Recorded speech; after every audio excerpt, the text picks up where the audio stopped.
We need employees who are more cooperative. My name is Jenna. I'm 34, and I'd been a project coordinator at Redline Dynamics in Seattle for 5 years. 5 years of handling client budgets, managing deadlines, and keeping my mouth shut when Gavin made his comments. He was my manager, and he thought that gave him certain privileges. The company was expanding into Las Vegas. New territory, new clients, new opportunities. I'd been hoping for a promotion, maybe team lead on the project. Instead, Gavin called me into his office on a Tuesday morning and told me about the business trip. "Just you and me," he said, leaning back in his chair. "We'll need to stay overnight, survey the market, meet with potential clients." He smiled that smile I'd learned to hate. "Hotel's booked tight, though. Company budget, you know. We'll have to share a room." I stared at him. 5 years of his lingering glances, his comments about my clothes, his excuses to stand too close during meetings. I'd redirected every conversation, kept everything professional, told myself it wasn't worth making waves, but this was different. "That's not going to happen," I said. His smile faded. "Excuse me?" I said no. "I'm not sharing a hotel room with you." He sat forward, his voice dropping. "Jenna, I think you're misunderstanding the nature of this assignment. This is business, nothing more. Then we can get separate rooms. The budget doesn't allow for that. Then I'm not going." We stared at each other across his desk. I could see him processing this, calculating his next move. In 5 years, I'd never directly refused him anything. I'd deflected, sure, redirected, but never a flat no. "I see," he said finally. "Well, I suppose I'll have to reconsider your role on this project." I nodded and walked out. My hands were shaking, but I kept my face neutral. I went back to my desk and tried to focus on the quarterly reports, but I knew what was coming. The thing about men like Gavin is they don't handle rejection well. They especially don't handle it when it comes from women they think they own. I'd worked for him long enough to know he'd find a way to make me pay for embarrassing him. I just didn't think it would happen so fast. 2 days later, I got the call from Human Resources. I'd started at Redline Dynamics right out of graduate school. Master's degree in business administration, student loans up to my neck, and desperate for a steady paycheck. The company handled logistics coordination for manufacturing firms across the Pacific Northwest. Not glamorous work, but steady. Gavin hired me himself. He was department head then, charming during the interview process. Asked about my career goals, my 5-year plan. Made me feel like he saw potential in me. For the first year, everything was professional. He was a good boss, actually. Gave me challenging projects, backed me up when clients got difficult. The comments started gradually. Little things. "You look nice today, Jenna. That color really brings out your eyes." I told myself it was harmless. Office small talk. My dad had always said women in business needed thick skin. By year 3, it had escalated. He'd find excuses to touch my shoulder during meetings, stand too close when reviewing documents, ask about my dating life, my weekend plans. When I got engaged to my boyfriend David, Gavin's attitude shifted. He became cold, critical. My performance reviews suffered. The engagement didn't last. David and I broke up after 2 years, and somehow Gavin found out before I told anyone at work. His mood improved dramatically. The compliments returned. The lingering looks. He started inviting me to lunch, just the 2 of us. Business discussions, he called them. I developed strategies. Never worked late when he was still in the office. Always kept my door open during one-on-one meetings. Brought coffee from home instead of using the break room where he liked to corner people. I thought I was managing the situation. My coworkers noticed, but nobody said anything. Patricia from accounting would give me sympathetic looks during staff meetings. Jake from IT would position himself between Gavin and me at company events. But nobody talked about it openly. That's how these things work in small companies. Everyone knows, but nobody wants to be the one to speak up.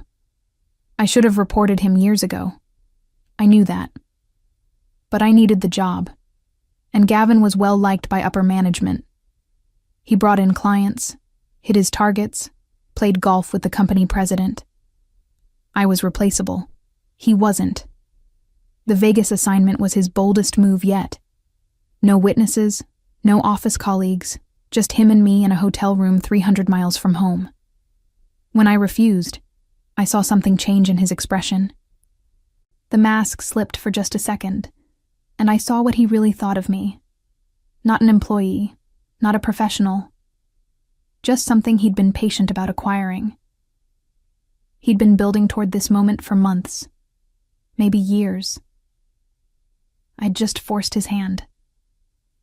Thursday morning, 11:15 a.m., Sandra from Human Resources called my extension. "Jenna, could you come down to conference room B? We need to discuss your employment status." My stomach dropped, but I kept my voice steady. "I'll be right there." I saved my work, grabbed a notepad, and walked downstairs. Sandra was waiting with Gavin and someone I didn't recognize. A man in an expensive suit with a briefcase. "Please, sit down," Sandra said. Her voice was careful, rehearsed. "This is Robert Chen from our legal department." I sat, kept my hands folded, my expression neutral. "Jenna," Sandra continued, "we've received reports about interpersonal conflicts affecting your work performance, specifically issues with collaborative teamwork and responsiveness to management directives." I looked at Gavin. He was staring at his hands, playing the part of the reluctant manager forced to discipline a difficult employee. "I see," I said. "Could you be more specific about these reports?" The lawyer opened his briefcase and pulled out a folder. "Mr. Reed has documented several instances of insubordination and unprofessional behavior. Refusing work assignments, challenging management decisions, creating a hostile work environment." "Hostile work environment," I repeated. "Yes," Sandra said. "We take these matters very seriously. After careful consideration, we've decided to terminate your employment, effective immediately." I sat there for a moment, processing. 5 years of clean performance reviews, 5 years of hitting deadlines, managing difficult clients, covering for coworkers, and now I was the problem. "Your attitude problem is affecting the workplace," Gavin said, finally looking up. "We need employees who are more cooperative." Cooperative. There it was. "I understand," I said. "May I ask about severance?" The lawyer slid a document across the table. 2 weeks' pay, contingent on signing this non-disclosure agreement, standard practice. I scanned the document. Legal language about not disparaging the company, not discussing the circumstances of my termination, not pursuing legal action. They wanted my silence. "I'll need to review this with my own attorney," I said. Gavin's jaw tightened. "That's your right, of course, but the offer expires at close of business today." I nodded, stood up, and shook hands with Sandra. "Thank you for the opportunity to work here. I've learned a lot." I walked back to my desk, packed my personal items into a cardboard box, and left the building. Didn't say goodbye to anyone. Didn't make a scene. Just walked out with my dignity intact. But sitting in my car in the parking lot, I felt something I hadn't felt in years. Not defeat, not humiliation, clarity. Gavin thought he'd won. Thought he'd silenced me, gotten rid of a problem employee who wouldn't play along. He had no idea what he'd actually done. He'd freed me from needing this job, and that changed everything. I drove home and made myself coffee. Then I sat at my kitchen table and started planning. I didn't sign their non-disclosure agreement. Instead, I called David's sister Lauren, who'd graduated law school 2 years earlier and worked for a firm downtown. She agreed to meet me for coffee Saturday morning. "They're trying to buy your silence," she said after reading the document. 2 weeks severance for 5 years of employment, That's insulting. What are my options? You could file a complaint with the Equal Employment Opportunity Commission. Sexual harassment, retaliation, wrongful termination. But you'd need documentation. Do you have anything in writing? I pulled out my phone and showed her the text messages. 3 months' worth of after-hours communications from Gavin. Invitations to dinner, comments about my appearance, increasingly bold suggestions about opportunities for advancement. Lauren's eyebrows went up. This is good. What about the Vegas trip? Any record of that conversation? I recorded it. She stared at me. You recorded your boss propositioning you? I started recording all our private meetings after he cornered me in the break room last month. I had a feeling something like this might happen. Lauren leaned back in her chair. Jenna, this is a solid case, but you need to know what you're getting into. Employment lawsuits can take years, and Redline Dynamics has money for good lawyers. I spent the weekend thinking about it.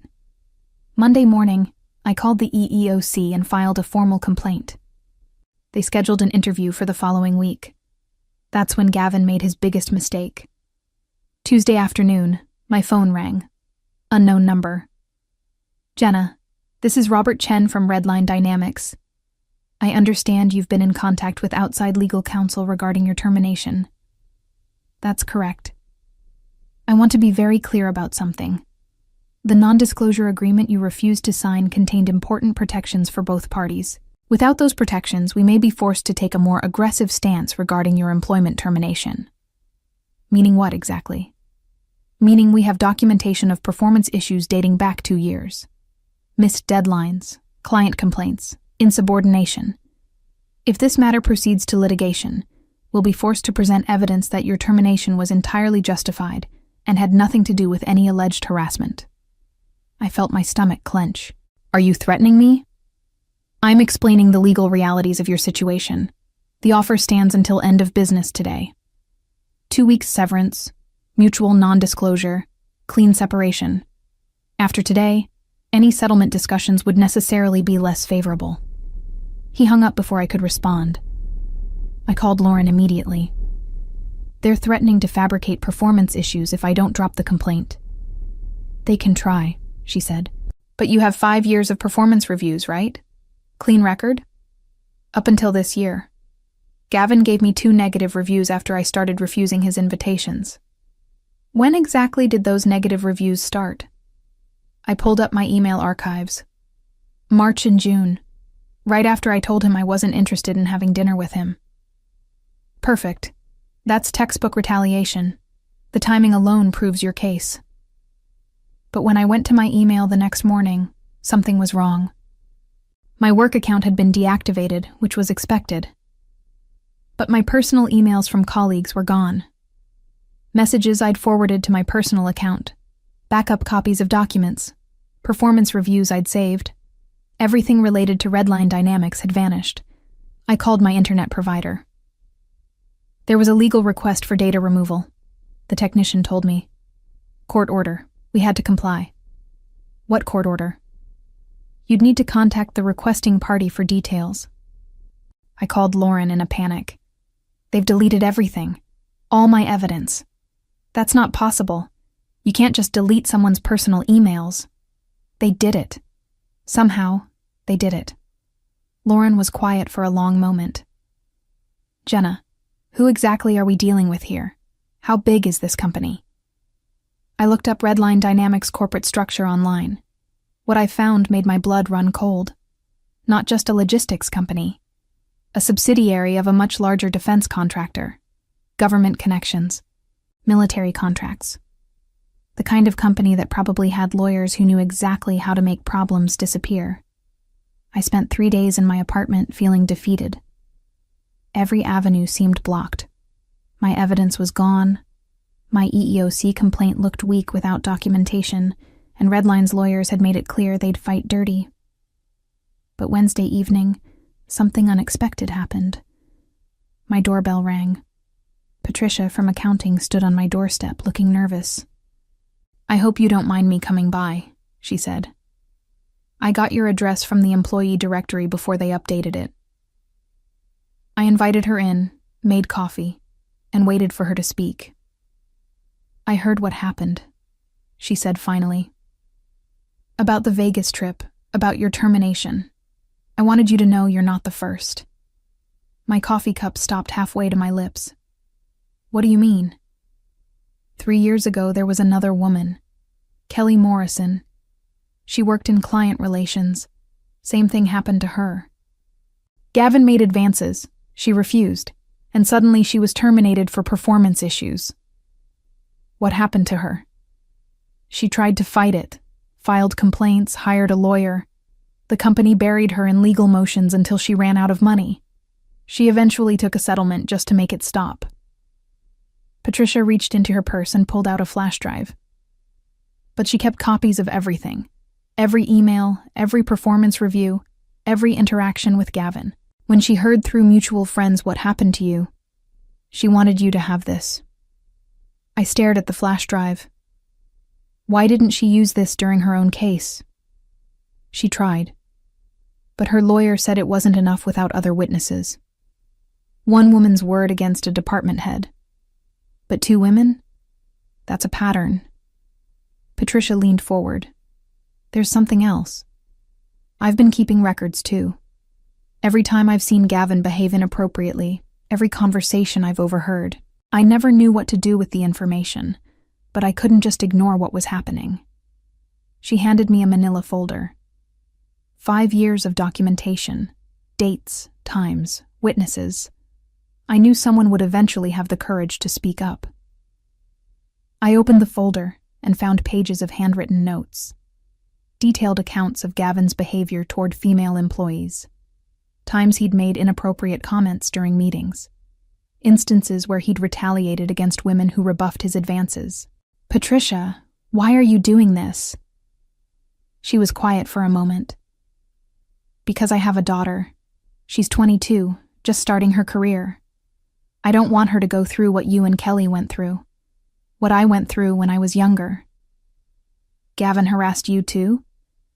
"Different time, different company, but the same story. I was young, needed the job, couldn't afford to fight back. I've regretted my silence every day for 20 years. That night, I called Kelly Morrison. Patricia had given me her number.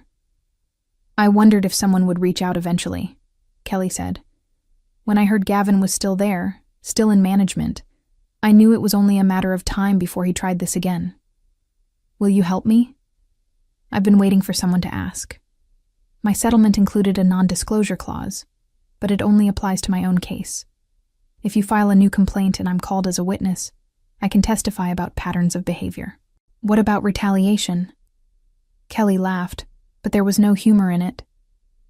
"They already destroyed my career once. What else can they do to me?" The next morning, I called Lauren with the new evidence. This time her voice was different, confident. "This changes everything," she said. "Multiple victims, documented patterns, retaliation. They can delete your emails, but they can't make witnesses disappear." "What's our next move?" "We file an amended complaint, and we go public." Lauren introduced me to her firm's senior partner, a woman named Margaret Walsh who specialized in employment law. Margaret had silver hair and steel in her voice, the kind of lawyer corporations actually feared. "I've seen companies like Redline before," she told me during our first meeting. "Defense contractors with government connections think they're untouchable, but sexual harassment law doesn't care about your security clearance." We developed a strategy. First, file an amended EEOC complaint with Kelly's and Patricia's evidence. Second, reach out to local media. Margaret had contacts at the Seattle Times who covered workplace issues. Third, identify other potential victims through social media and professional networks. "The key is momentum," Margaret explained. "Once the first story breaks, other women will come forward. They always do." But we needed to move carefully. Redline had already demonstrated their willingness to play dirty, and we couldn't afford to give them ammunition. I spent the following week reaching out to former Redline employees through LinkedIn. Carefully worded messages asking about their experiences with management, whether they'd be willing to share their stories confidentially. The responses were revealing. 7 women over 6 years had left the company under circumstances involving Gavin. Not all were harassment cases, but several involved retaliation for rejecting his advances or reporting his behavior. One woman, Jessica Chen, had been fired after complaining about Gavin to Human Resources. Another, Stephanie Brooks, had been demoted and eventually forced out after refusing to attend client dinners where Gavin consistently made inappropriate comments.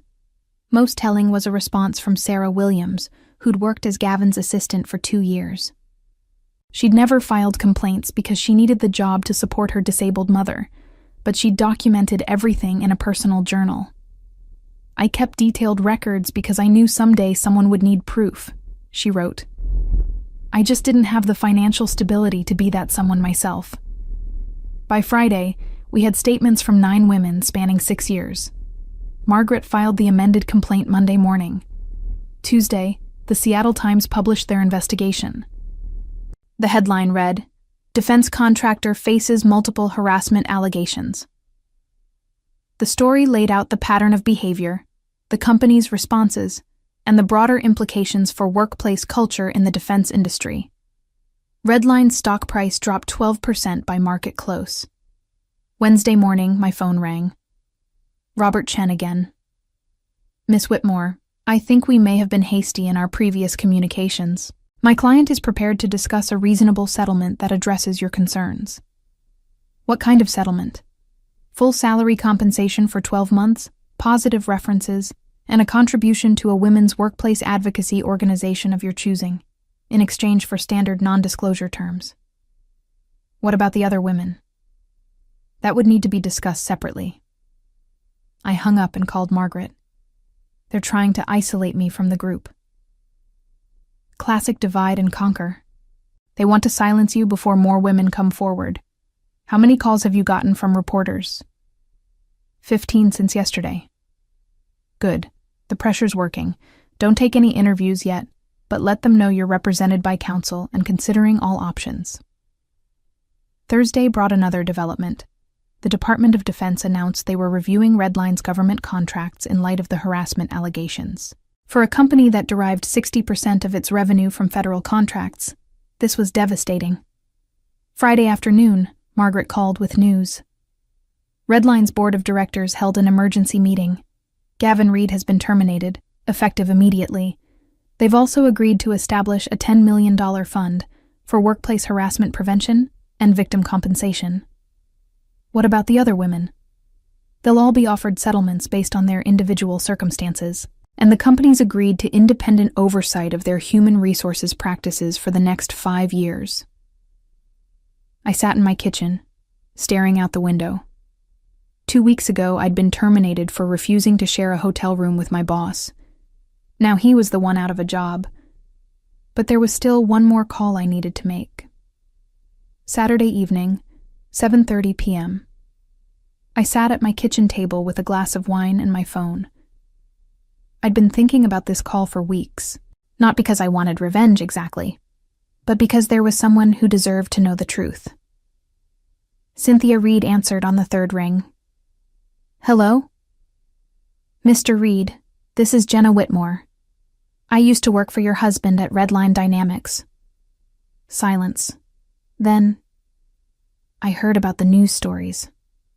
"I imagine you did. I'm calling because I thought you should know that this wasn't just about work. The harassment wasn't just professional misconduct." "What do you mean?" I took a breath. He told me several times that his marriage was ending, that he was planning to leave you. He said you didn't understand him, that you'd grown apart. He used that as justification for pursuing other women. More silence. He's been telling women for years that his marriage was basically over, that he was just waiting for the right time to file for divorce. I thought you should know that. How many women? At least 9 that we've documented. Probably more. Cynthia was quiet for a long time. When she spoke again, her voice was different, harder. "Thank you for calling. I need to ask you something. Do you have any evidence of him discussing our marriage with you or the other women?" Text messages, voice recordings, and several of the other women received similar communications. Would you be willing to share those with my attorney? Of course. Good. Because I filed for separation this morning, and now I'm filing for divorce on grounds of adultery and emotional abuse. 3 months later, I started my new job at Brightcrest Analytics, a mid-sized consulting firm in downtown Seattle. Better salary, better benefits, and a female CEO who'd specifically recruited me after reading about the Redline case. The settlement money allowed me to take my time finding the right position. I'd turned down several offers from larger companies that felt too much like my old job. I wanted something different, somewhere I could rebuild my career on my own terms. Gavin's divorce was finalized in February. Cynthia got the house, half his retirement fund, and full custody of their teenage daughter. The recordings I'd provided helped establish a pattern of deception and emotional manipulation that extended far beyond his workplace behavior. He moved to Phoenix and took a job with a small construction company. No management responsibilities, no female subordinates. His new employer had done their homework. Kelly Morrison reached out last month to tell me she'd been hired by a nonprofit that advocates for workplace harassment victims. She was using her settlement money to fund their legal assistance program. Patricia got promoted to accounting manager at Redline after Gavin's departure. The new department head was a woman who'd been brought in specifically to rebuild the company culture. I kept the flash drive Patricia had given me. Sometimes I'd look at it and remember how alone I'd felt that Tuesday morning when Human Resources called me downstairs. I'd thought I was fighting by myself against an entire system designed to protect men like Gavin. But I wasn't alone. None of us were. The women who came before me had been documenting, recording, and waiting for someone to take the first step. When I finally spoke up, they were ready. Sometimes justice takes time, but it's worth waiting for.